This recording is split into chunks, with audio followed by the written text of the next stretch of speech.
Hello guys, Radhe Radhe. तो कल हमने कर लिए थे 33वां क्वेश्चन और मेरा टारगेट है आपको 100 PYQ करवाने का। इससे ज़्यादा भी मैं करवा सकती हूँ अगर आपका प्यार ऐसे ही बना रहा तो आइए चलते हैं हम 34 क्वेश्चन की तरफ। शिक्षक छात्र संबंधों के संदर्भ में निम्न में से कौन सी बात सही है? बहुत अनौपचारिक तथा निकट, कक्षा कक्ष तक सीमित, सद्भावपूर्ण तथा सम्मानपूर्ण, और डी है उदासीन। तो इसका सही आंसर है सी, सद्भावपूर्ण तथा सम्मानपूर्ण। नेक्स्ट क्वेश्चन है 35। छात्रों की शैक्षिक निष्पत्ति में सुधार लाया जा सकता है यदि उनके माँ बाप को प्रेरित किया जाए। छात्रों को शैक्षिक निष्पत्ति में सुधार लाया जा सकता है यदि उनके माँ बाप को प्रेरित किया जाए। ए, अपने बालकों के कार्य के निरीक्षण के लिए अतिरिक्त ट्यूशन की व्यवस्था करें। सी, इसके बारे में चिंता ना करें, बार बार अध्यापक के साथ अंतःक्रिया करें। तो इस क्वेश्चन का आंसर होगा अपने बालकों के कार्य के निरीक्षण के लिए।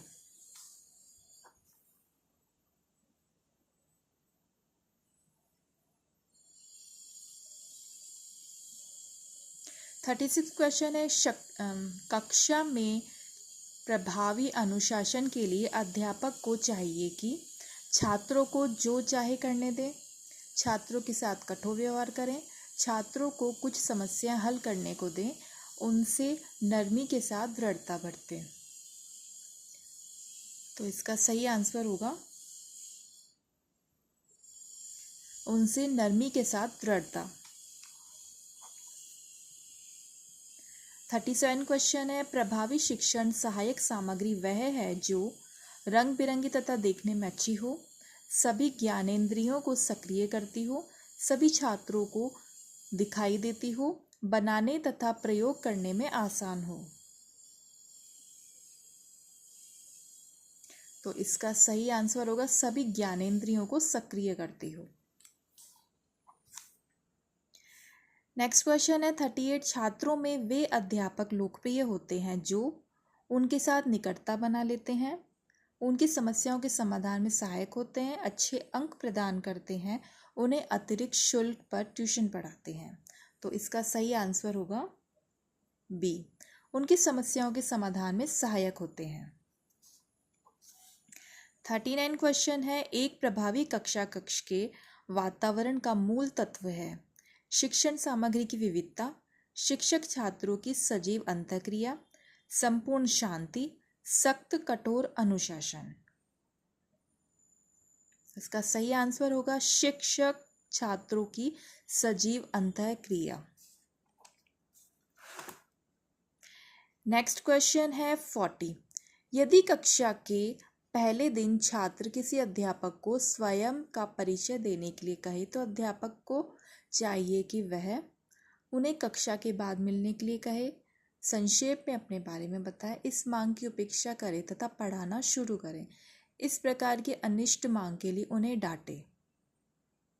इसका सही आंसर है बी, उन्हें अपने बारे में बताएं। 41। नैतिक मूल्यों का प्रभावी रूप से विकास किया जा सकता है यदि अध्यापक बार बार मूल्यों की बात करे, स्वयं उन पर आचरण करे, महान व्यक्तियों की कहानी सुनाए, देवी देवताओं की बात करे। इसका सही आंसर होगा बी, स्वयं उन पर आचरण करें। 42। विद्यार्थियों का सही मूल्यांकन निम्नलिखित पद्धतियों में से किससे किया जा सकता है? विद्यार्थियों का सही मूल्यांकन निम्नलिखित पद्धतियों में से किससे किया जा सकता है? पाठ्यक्रम के अंत में मूल्यांकन, वर्ष में 2 बार मूल्यांकन, सतत मूल्यांकन या निर्माणात्मक मूल्यांकन। सी, सतत मूल्यांकन। 43 क्वेश्चन है मान ले कि एक विद्यार्थी अपनी समस्याओं को अपने अध्यापक के साथ बांटना चाहता है और इसके लिए वह अध्यापक के घर जाता है, तो अध्यापक को विद्यार्थी के माता पिता से संपर्क करके उसकी समस्या का समाधान करना चाहिए। उसे बताए कि वो अपने घर कभी ना आए। उसे बताए कि वो प्रधानाध्यापक से मिले और समस्या का हल करें। उसे युक्ति संगत सहायता दें और उसके मनोबल को प्रोत्साहित करें। तो इसका सही आंसर है डी। उसे युक्ति संगत सहायता दें और उसके मनोबल को प्रोत्साहित करें। 44 क्वेश्चन है, जब कुछ विद्यार्थी शरारत करके कक्षा के अनुशासन को जानबूझकर भंग करने की चेष्टा कर रहे हों, तो एक अध्यापक के रूप में आपकी क्या भूमिका रहेगी? जब कुछ विद्यार्थी शरारत करके कक्षा के अनुशासन को जानबूझकर भंग करते हैं, तो उसके बारे में एक अध्यापक क्या कर सकता है?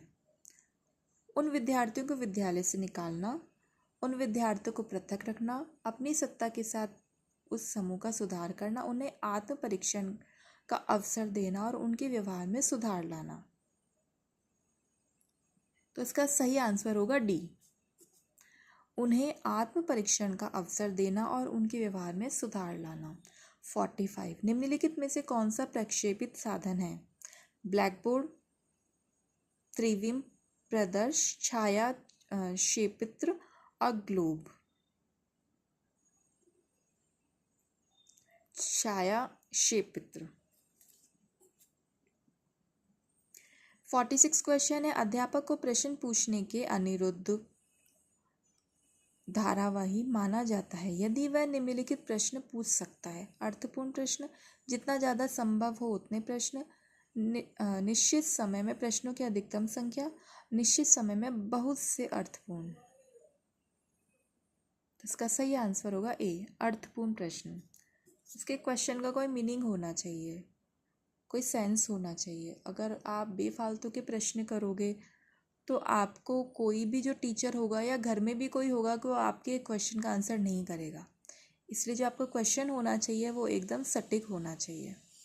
47 अध्यापक के लिए निम्नलिखित विशेषताओं में से कौन सी सर्वाधिक अनिवार्य है? वह विद्वान व्यक्ति होना चाहिए, वह सुवेशभूषा में होना चाहिए, उसमें धैर्य होना चाहिए, वह अपने विषयों में निपुण होना चाहिए। सी, उसमें धैर्य होना चाहिए।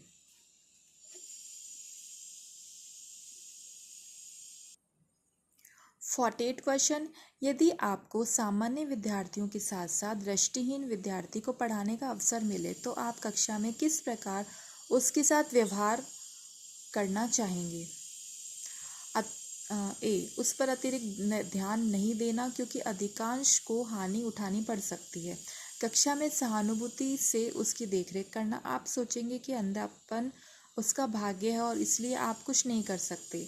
आगे की पंक्ति में सीट की व्यवस्था करना और उसके लिए सुविधाजनक गति को बढ़ाने की कोशिश करना। तो इसका सही आंसर होगा डी। निम्नलिखित में से क्या उत्तम उपलब्धि परीक्षण की विशेषता नहीं है? विश्वसनीयता, वस्तुनिष्ठता, अस्पष्टता, वैधता। सी, अस्पष्टता। 50 निम्नलिखित में से क्या प्रक्षेपित साधन में नहीं आता है? निम्नलिखित में से क्या प्रक्षेपित साधन में नहीं आता है? अ, ओवरहेड प्रोजेक्टर, ब्लैक बोर्ड, छाया क्षेपित्र, slide projector. B, black board. Number 51 एक अध्यापक के लिए ब्लैक बोर्ड पर लिखने के लिए निम्नलिखित में से कौन सी पद्धति सही है? तेजी से तथा जहाँ तक संभव हो स्पष्ट लिखना, सर्वप्रथम विषय वस्तु को लिख देना या फिर उस विद्यार्थियों को उसे पढ़ने के लिए कहना, सर्वप्रथम विद्यार्थियों से प्रश्न पूछना और फिर उत्तर को बिल्कुल वैसे ही रखना, मुख्य बातों को जहाँ तक संभव हो स्पष्टता से लिखना। तो इसका आंसर तो आप सबको ही पता होगा डी, मुख्य बातों को जहाँ तक हो स्पष्ट लिखें। 52 क्वेश्चन है, एक अध्यापक सफल हो सकता है यदि विद्यार्थियों को बेहतर नागरिक बनने में मदद करता है, विद्यार्थियों को विषय का ज्ञान देता है, विद्यार्थियों को परीक्षा में उत्तीर्ण होने के लिए तैयारी करवाता है, विषय वस्तु को सुव्यवस्थित ढंग से पेश करता है। इसका सही आंसर होगा डी, विषय वस्तु को सुव्यवस्थित ढंग से पेश करना। अध्यापक के प्रति गद्यात्मक उपागम का तात्पर्य है, अध्यापक के प्रति गद्यात्मक उपागम का तात्पर्य है अध्यापक सशक्त तथा प्रभावशील होना चाहिए, अध्यापकों को ऊर्जावान तथा गतिशील होना चाहिए, अध्यापक के प्रकरण स्थैतिक नहीं गतिशील होने चाहिए, विद्यार्थियों से गतिविधियों के माध्यम से सीखने की अपेक्षा करनी चाहिए। इसका सही आंसर होगा डी, विद्यार्थियों से गतिविधियों के माध्यम से सीखने की अपेक्षा करनी चाहिए। प्रभावी और स्थायी शिक्षा ग्रहण के लिए शिक्षा ग्रहणकर्ता के पास होना चाहिए, प्रभावी और स्थायी शिक्षा ग्रहण के लिए शिक्षा ग्रहणकर्ता के पास होना चाहिए केवल शिक्षा प्राप्त करने की योग्यता, केवल उत्प्रेरक का अपेक्षित स्तर, केवल शिक्षा ग्रहण के अवसर, योग्यता और प्रेरणा का वांछित स्तर। का सही आंसर होगा योग्यता और प्रेरणा का वांछित स्तर।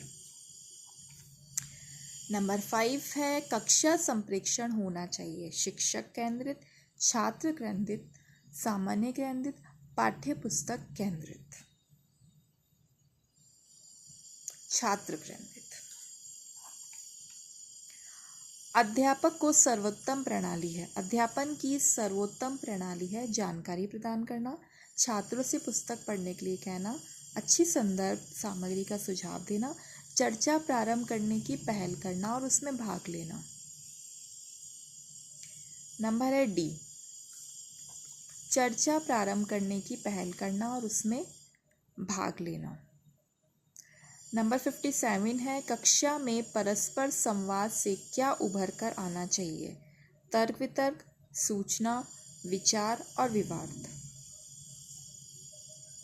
विचार। इसका सही आंसर होगा विचार।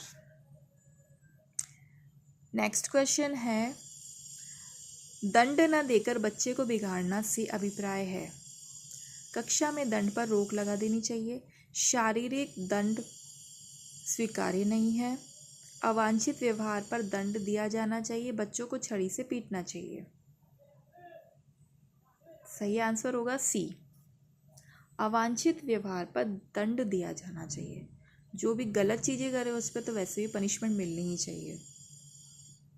59 क्वेश्चन है, कक्षा में शिक्षक के संप्रेक्षण को कहते हैं, कक्षा में शिक्षक के संप्रेक्षण को कहते हैं अंतर्वैयक्तिक, जनसंचार, सामूहिक संप्रेक्षण, आमने सामने संप्रेक्षण। सही आंसर होगा सामूहिक, क्योंकि वो सभी के साथ संप्रेक्षण होता है। सिंगल संप्रेक्षण तो वो ट्यूशन में ही हो पाता है, वो भी अगर किसी एक बच्चे को पढ़ाए तो। शिक्षक द्वारा ब्लैक बोर्ड का सर्वोत्तम उपयोग किसके लिए किया जाता है,